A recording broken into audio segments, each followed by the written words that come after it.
Fear does not begin in adulthood.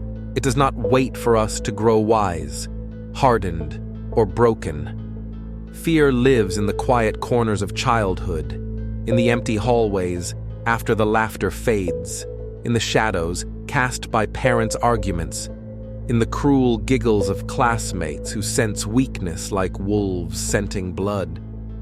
Childhood is not just innocence, it is a battlefield. And every scar we carry into adulthood has its roots in those early years. Stephen King once said that fiction is the truth inside the lie, but childhood fear, unlike fiction, needs no disguise. It is naked, it is raw, and it carves its lessons deeper than any blade. The child does not understand why cruelty exists. They only feel it. A mocking word in the schoolyard burns hotter than fire, and silence at home, parents too busy, too exhausted, too angry to notice, becomes a void so large it swallows the self. The child stares into that void, and instead of finding love, they find their reflection distorted, a monster built out of shame, inadequacy, and the desperate need to belong. This is the first crime of society, though no law condemns it.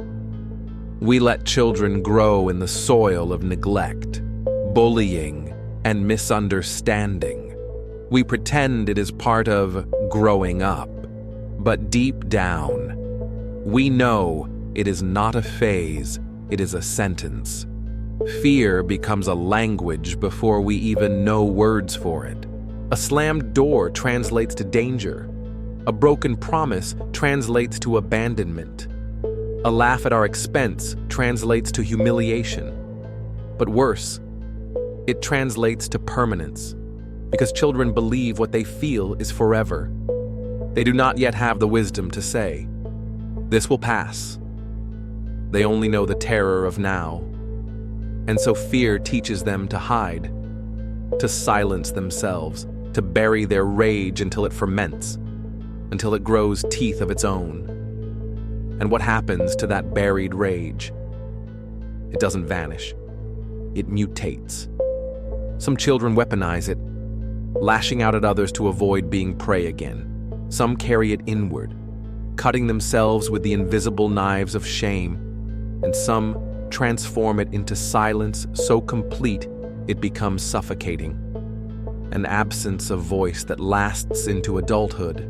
Society sees the result: the addict, the abuser, the recluse, the anxious soul, and judges. But it rarely asks, who taught this person fear before they even had a chance to understand themselves? Childhood did. And childhood never lets go. We grow older, but the echoes remain. The child who was mocked in school becomes the adult who doubts every compliment. The child who lived with violence becomes the adult who mistakes chaos for love. The child who was invisible becomes the adult who clings to toxic relationships just to feel seen. Fear is sticky. It stains. It lingers in the bloodstream. And like the monster in IT, it waits in the sewer of memory, whispering, "I am still here." Because fear knows we never really leave childhood behind. We only build taller walls around it. And yet, here lies the paradox. Fear is both prison and teacher. The child who was bullied understands cruelty with a depth that no textbook could provide. The child who grew up in silence develops an uncanny sensitivity to unspoken words.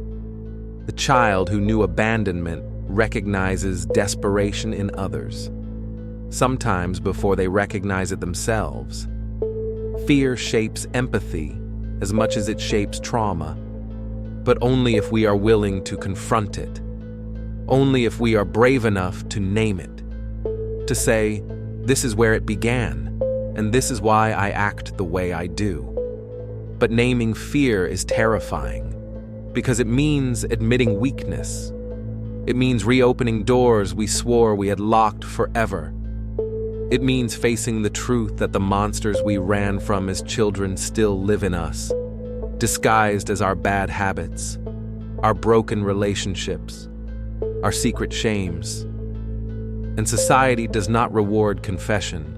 Society demands performance, the strong face, the confident smile, the polished success story. Society does not want to hear about the child you once were, but maybe, just maybe, it should. Because every act of cruelty, every crime, every mistake in adulthood can be traced back to the same root, an unmet need, a childhood fear ignored until it grew claws. And so we must ask ourselves, what do we do with this inheritance of fear? Do we bury it deeper, pretending the past is irrelevant, even as it directs our every move? Or do we drag it into the light, trembling, ashamed, but unafraid to see its true form? Fear cannot be killed by denial. It feeds on silence. It thrives in the dark. It only begins to wither when it is named. When we give voice to the child who never had the chance to speak, the tragedy is not that fear exists. The tragedy is that we pretend it doesn't. Children grow up, but the child remains inside them, pulling the strings. And if we never face that child, we spend our lives as puppets to old terrors, replaying scenes from long-forgotten playgrounds, repeating patterns we swore we would escape. Fear laughs because it knows we are predictable. It knows we are human. But fear also knows one thing more. It cannot survive in the presence of compassion. Not pity, not condescension, but compassion, the raw, unflinching act of looking at your own younger self and saying, "You were not weak, you were hurt, and I see you now." That is the beginning of freedom. Not revenge, not repression, recognition. And only when we recognize our own fear can we begin to break the cycle, to stop passing it to others, to raise children who are not devoured by the same shadows. Childhood never lets you go. But maybe, just maybe, you can choose what you do with its grip. Will you let it strangle you, shaping every decision in secret? Or will you turn and face it, eyes wide open, refusing to run any longer? Because the real question is not whether fear leaves us. It doesn't. The question is whether we leave it unchallenged. And if we do, what kind of adults are we becoming? What kind of society are we building? We like to think of ourselves as rational beings, adults, grown-ups who make choices with logic, who have learned to master emotions. But beneath the suits, beneath the paychecks, beneath the curated social media profiles, there is still that trembling child, the one who remembers the mocking laughter, the slammed door, the long silence of a night spent crying into a pillow. That child never leaves. And in truth, that child drives more of our actions than we dare admit. We marry not out of love, but out of fear of being alone. We work ourselves into exhaustion, not out of ambition, but out of fear of being worthless. We lash out at strangers on the internet not because they harmed us, but because we fear irrelevance.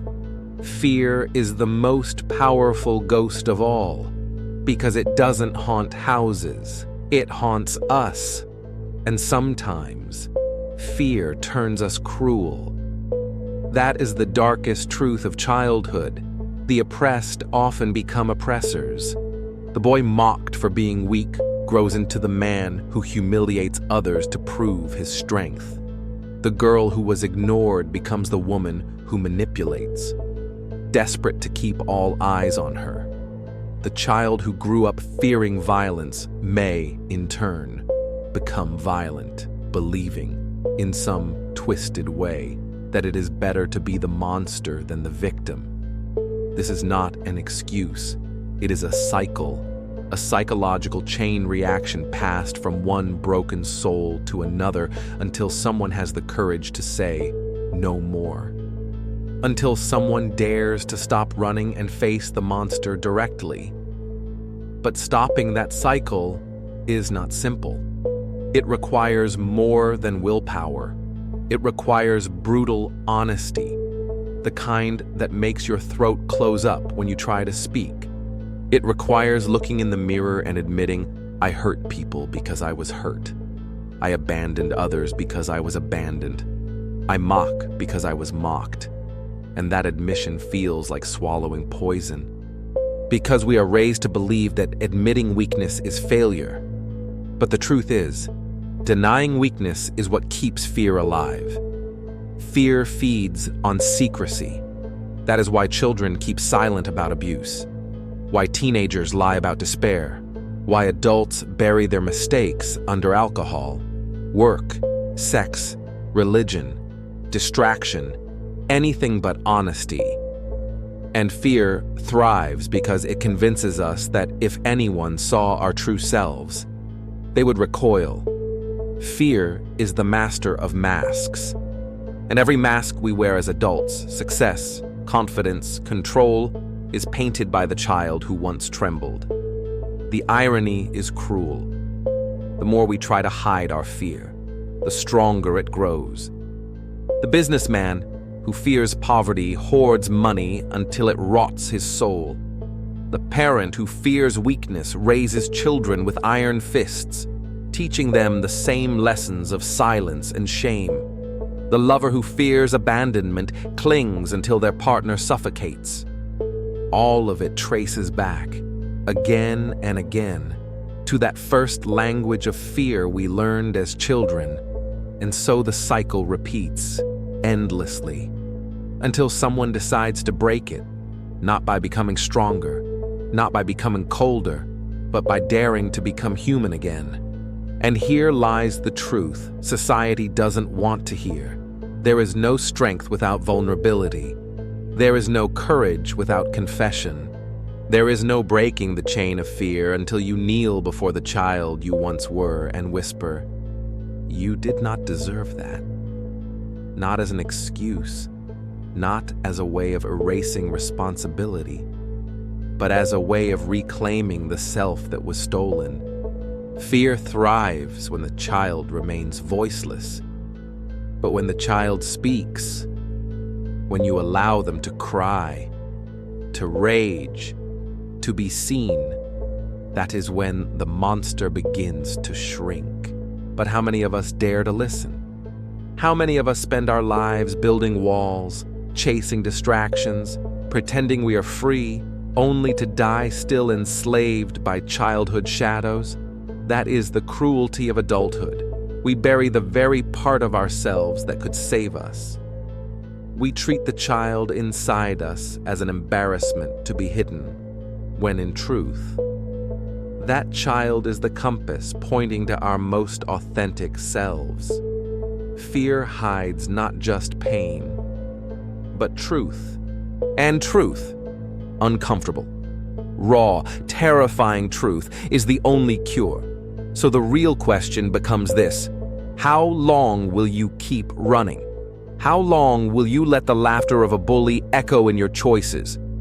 How long will you let the silence of a neglectful parent dictate your need for validation? How long will you live in reaction to wounds no one has seen but you? Childhood never lets you go. But you have a choice. Do you spend your life chained to its fears? Or do you finally turn and face them, trembling but unbroken? Because in the end, fear is not the enemy. Fear is the teacher. It taught you how to survive. It taught you where it hurts. It taught you what you will not endure again. But if you mistake the teacher for the master, you become enslaved to it forever. Fear is meant to guide you, not to consume you. And maybe, just maybe, the child inside you has been waiting all this time, not for rescue, but for recognition. The question is, when will you listen? Childhood fear does not simply fade, it evolves. What once was a monster in the closet becomes a monster in the mind. The child who trembled at shadows grows into the adult who fears failure, intimacy, betrayal, obscurity. And we fool ourselves into thinking these are adult fears. But strip away the sophistication, and you see the same trembling child, still hiding under the covers, still begging for safety. The faces change, the settings change, but the terror is eternal. Fear is memory, and memory is alive. Every humiliation, every wound, every whispered insult takes root in the nervous system. That is why a single word can make an adult crumble, why a raised eyebrow can silence us, why the sound of laughter can bring us back to a locker room 30 years gone. The body remembers what the mind tries to forget. The heart remembers what reason tries to bury. We are not haunted by ghosts from outside. We are haunted by ourselves, by our own childhoods replaying their unfinished stories. And yet, we are expected to function, to build careers, raise families, pay bills, smile in photographs. The child within us is told to shut up, to stay hidden, to stop interfering with real life.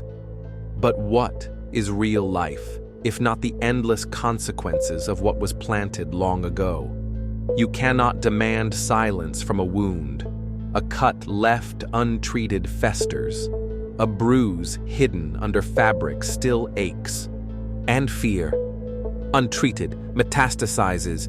It becomes paranoia, cruelty, addiction, despair. The child does not disappear. The child grows teeth.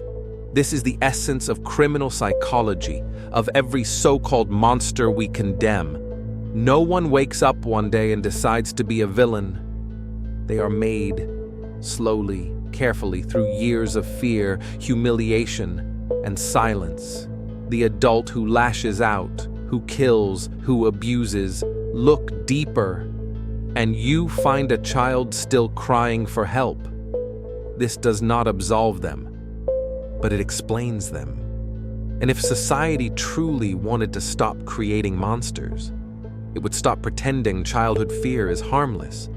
It would stop laughing at bullying, stop excusing neglect, stop teaching children that suffering is just part of life. Because every unacknowledged fear is a seed planted for tomorrow's tragedy. But there is another side, one darker still. Not all children grow cruel. Some grow compliant. Some become so terrified of rejection that they live their lives as shadows, molding themselves into whatever others want, erasing their own identity for the illusion of acceptance. These are the silent victims, the ones society applauds for being nice, obedient, well-adjusted. But beneath the smile lies suffocation. Beneath the politeness lies terror. They are prisoners of fear, chained not to violence, but to invisibility. And in some ways, this fate is crueler. For at least the violent scream their truth. The compliant are never heard at all. And so we stand here, in adulthood, pretending to be free. We tell ourselves we have moved on, but we haven't. We are still the child in the hallway, the child in the classroom, the child at the dinner table, wondering why no one sees us, why no one protects us, why we feel so utterly alone. And until we face that truth, we are doomed to keep reenacting it, to punish our partners for the crimes of our parents, to punish our children for the crimes of our bullies, to punish ourselves for crimes we never committed. But what if we stopped? What if, for once, we stopped running from the shadows and turned toward them? What if we gave that child, the one we buried, the one we silenced, the microphone? What would they say? Would they scream? Would they weep? Would they beg for forgiveness? Or would they simply whisper, "Please, don't forget me"? Because that is what fear really is. It is not the monster. It is the reminder. It is the child tugging at your sleeve, saying, "I am still here. I always have been." And perhaps the most dangerous thing we can do is ignore that voice, because fear will find its way out. One way or another, through cruelty, through submission, through mistakes that ruin lives, or through confession that heals them. The choice is ours, but it begins with listening. The fear called childhood will never let you go, but maybe. If you turn and face it, you will discover it was never trying to destroy you. It was trying to remind you who you are. So the question becomes, when you next hear the laughter, the silence, the slam of the door in your memory, will you keep running? Or will you finally answer? There is a terrible truth about childhood fear. It does not simply sit quietly in memory. It grows roots. It finds disguises. It creeps into every decision we make without us noticing. Think of the man who never raises his voice. Not because he is calm, but because as a boy he was punished for speaking at all. Think of the woman who cannot accept love, not because she does not want it, but because she learned early that love always arrived with a knife hidden behind its back. Think of the adult who lies, cheats, manipulates, not because they are born corrupt, but because once, long ago, survival demanded deception. We grow older, but our survival strategies remain the same. We simply wear better clothes while practicing them.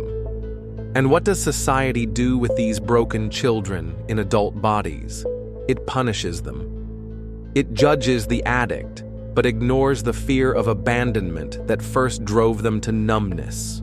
It imprisons the violent man, but does not ask who taught him that violence was the only language anyone would ever listen to. It mocks the anxious, the depressed, the withdrawn, never once asking what silence, what cruelty, what cold neglect carved them hollow in the first place. This is society's crime. It condemns the result while refusing to look at the cause. And here is where Stephen King's genius in IT whispers its truth to us. The monster, Pennywise, is terrifying not because he is alien, but because he feeds on fear. He becomes whatever the children dread most. He wears the mask of clowns, of lepers, of failures, of nightmares. But the most chilling part is not the monster himself. It is how the children carry him into adulthood. They grow up, they forget, they build lives, but the fear never dies. It waits, it festers, it demands return. King reminds us you cannot outrun childhood. The sewer is always under your feet, and the laughter of the clown always echoes in the pipes. So what does this mean for us? Standing here in the present, trying to live with ghosts, it means we must stop pretending fear is shameful. Fear is not weakness. Fear is information. Fear is the body and soul telling us where we were once wounded. But instead of listening, we bury it. Instead of healing, we cover it with pride, with cynicism, with cruelty. And all the while, fear grows fat in the dark, waiting for the moment when we stumble and it can finally rise again. There is a kind of emotional crime we commit against ourselves, the crime of silence. We refuse to admit how much the past controls us. We tell ourselves it is behind us, but it is not. It drives the arguments we repeat with our spouses. It drives the jobs we stay in, though they suffocate us. It drives the friendships we abandon, the love we sabotage, the lies we tell ourselves. all because we are too afraid to turn around and face the trembling child we left behind. And the truth is this: if you do not face the child, you will become the clown. You will become the thing that feeds on fear. Because fear left unacknowledged always seeks expression. It is the parent screaming at their child for mistakes that mirror their own. It is the lover punishing their partner for wounds someone else inflicted years before. It is the stranger who sneers, who mocks, who lashes out because deep down they are still 12 years old, still cornered, still humiliated, still voiceless. We all risk becoming Pennywise to someone else if we refuse to confront the Pennywise within ourselves.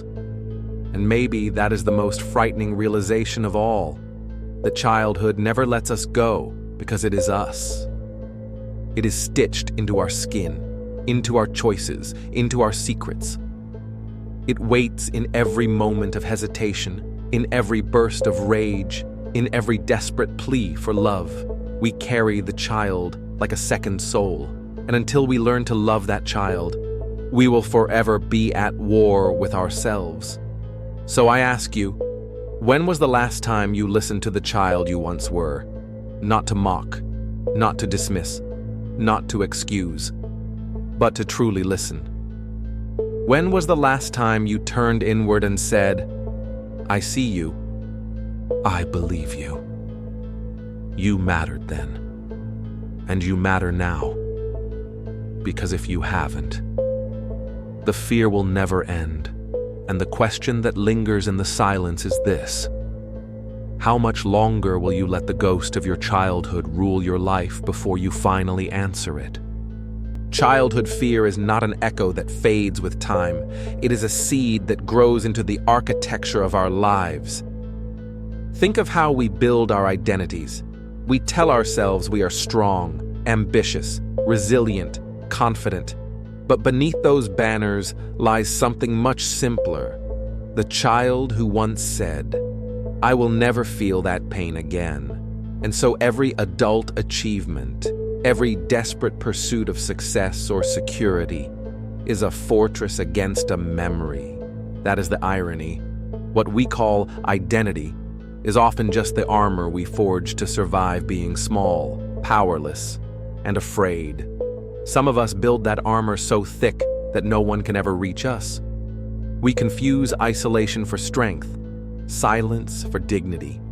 We learn to smile on command, to speak in carefully chosen words, to never reveal how badly we still want someone, anyone, to say, "I see you." Others of us go the opposite way.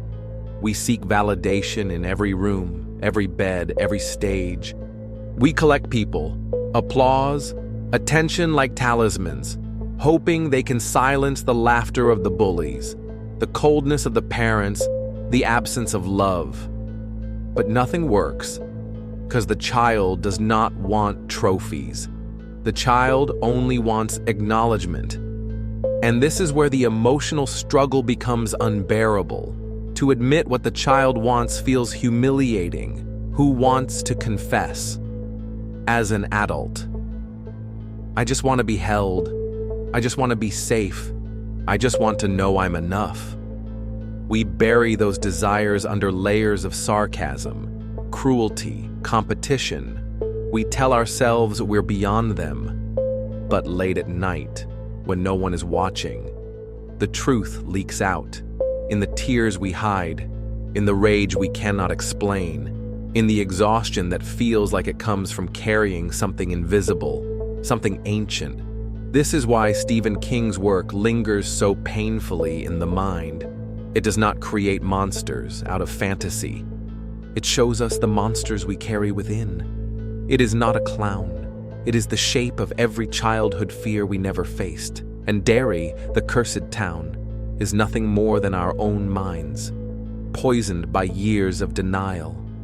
King knew that the real horror is not external. It is remembering. Fear demands to be remembered. That is why, no matter how far you run. You are pulled back to the place it began.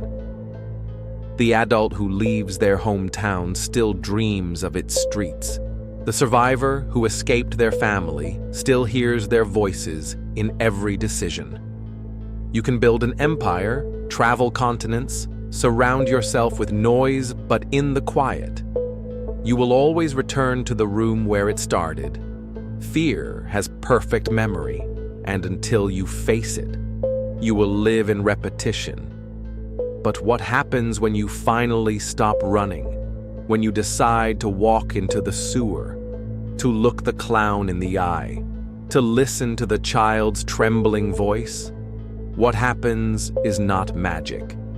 It is not instant healing. It is confrontation. And confrontation is ugly. It dredges up everything you thought you had buried. It forces you to admit that your cruelty, your selfishness, your mistakes, they all trace back to wounds you never acknowledged. It forces you to see that you are not free. You are repeating. Yet in that ugliness lies something extraordinary, clarity. For the first time, the monster shrinks. Because the truth is, fear only had power because you refused to name it. Once you name it, once you say, "This is what hurt me. This is where it began," you rob it of its disguise, and the clown, once larger than life, is revealed for what it always was. Just a mask.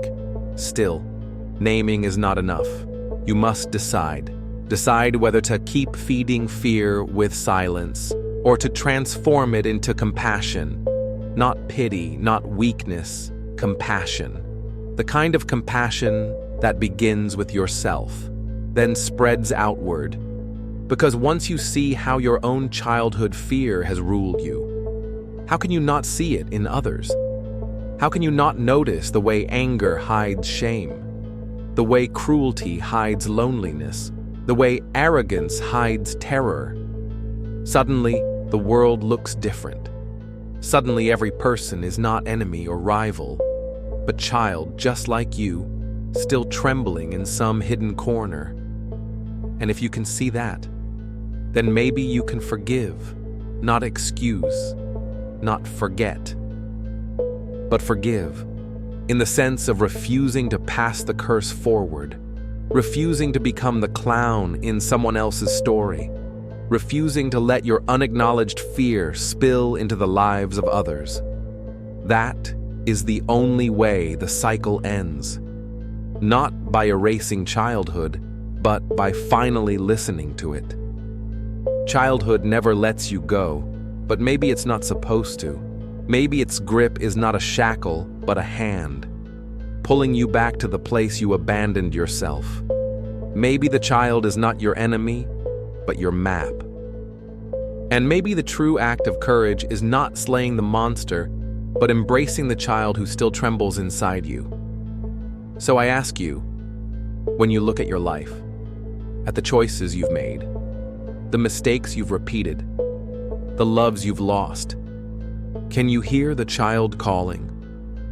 Can you face them? Or will you keep letting fear speak in your place until one day you realize you have lived a life that was never truly yours?